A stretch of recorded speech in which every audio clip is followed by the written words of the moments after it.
नमस्कार. आज आपण या व्हिडिओमध्ये पाहणार आहोत की पूर्वसंमती कोणाकडून मिळते व किती दिवसात मिळत असते व पूर्वसंमती कशासाठी असते याची पण माहिती आज आपण या व्हिडिओमध्ये घेणार आहोत. जर तुम्ही आपला व्हिडिओ पहिल्यांदा सुरुवातीला पाहत असाल तर चॅनलला सबस्क्राईब करा, कारण की सबस्क्राईब केल्यामुळे अशी शेतीविषयक तसेच महाराष्ट्र शासनाची महत्त्वाची जी.आर. तसेच शेतीविषयक जे काही उपयुक्त योजना आहेत त्यांची माहिती या चॅनलवर टाकली जाते. त्याच्यामुळे चॅनलला सबस्क्राईब करून ठेवा. चला तर मग आजचा आपला विषय आहे की महा-डी.बी.टीची पूर्वसंमती म्हणजे काय, पूर्वसंमती किती दिवसात मिळते, पूर्वसंमती कशासाठी असते याबद्दल आपण या ठिकाणी चर्चा करणार आहोत.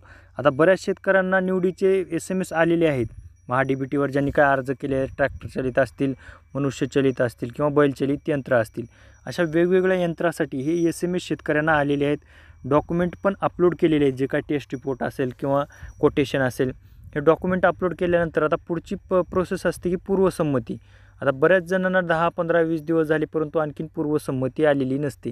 आता पूर्वसंमती मिळाल्याची कसे समजते याचा पण व्हिडिओ आपण चॅनलवर टाकलेला आहे. तुम्ही चॅनलच्या नावावरती क्लिक करून तो व्हिडिओ पाहू शकता.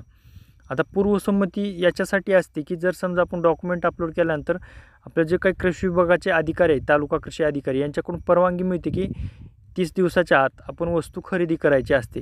व वस्तू खरेदी केल्यानंतर ते वस्तूचं जे काही GST बिल आहे आणि डिलिव्हरी चलन, तसेच आपल्याला वस्तू खरेदी करत असताना कॅशलेस पद्धतीनं म्हणजेच RTGS असेल किंवा फोनपे असेल याचं पेमेंट करायचं आहे. जे काही स्क्रीनशॉट असेल किंवा RTGSची पावती असेल ते नंतर डॉक्युमेंटसोबत बिल अपलोड करायचे आहे.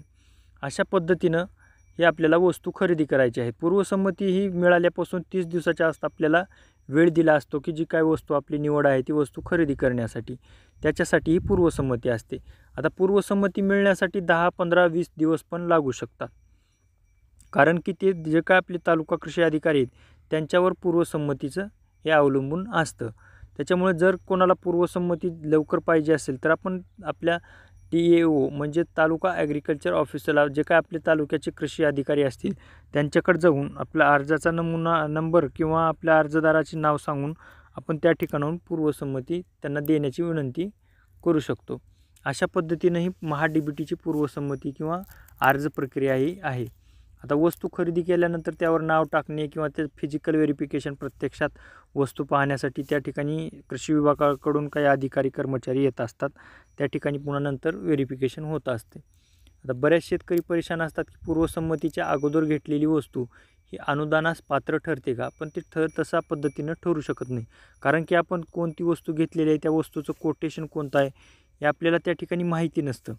त्याच्यामुळे पूर्वसंमती मिळाल्यानंतरच आपण ती वस्तू खरेदी करणं हे महत्त्वाचं असतं, किंवा पूर्वसंमतीची तारीख संपल्याच्या नंतर ही वस्तू खरेदी करून आपल्याला चालत नाही, की पूर्वसंमती मिळाल्यानंतरच त्या ठिकाणी आपल्याला ती वस्तूची खरेदी करायची असते.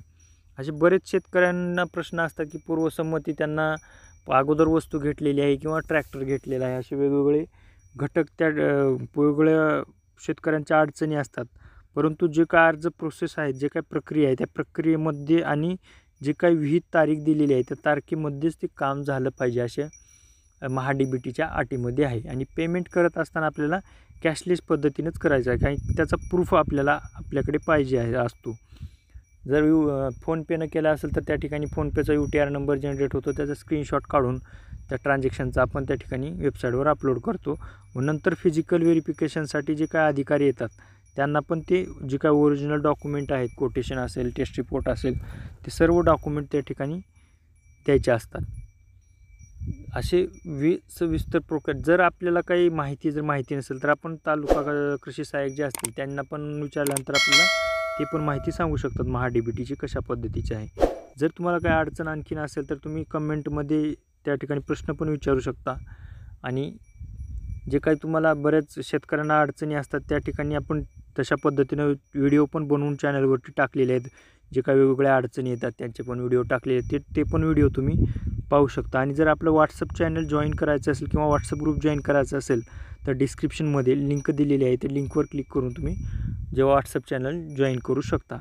आणि WhatsApp ग्रुप पण आहे, ते ग्रुप पण जॉईन करू शकता. असेच नवनवीन व्हिडिओ पाहण्यासाठी आपल्या चॅनलला सबस्क्राईब करून ठेवा, आणि सबस्क्राईब केल्यामुळे असेच नवनवीन व्हिडिओ तुम्हाला मदतीसाठी मिळू शकतात. धन्यवाद.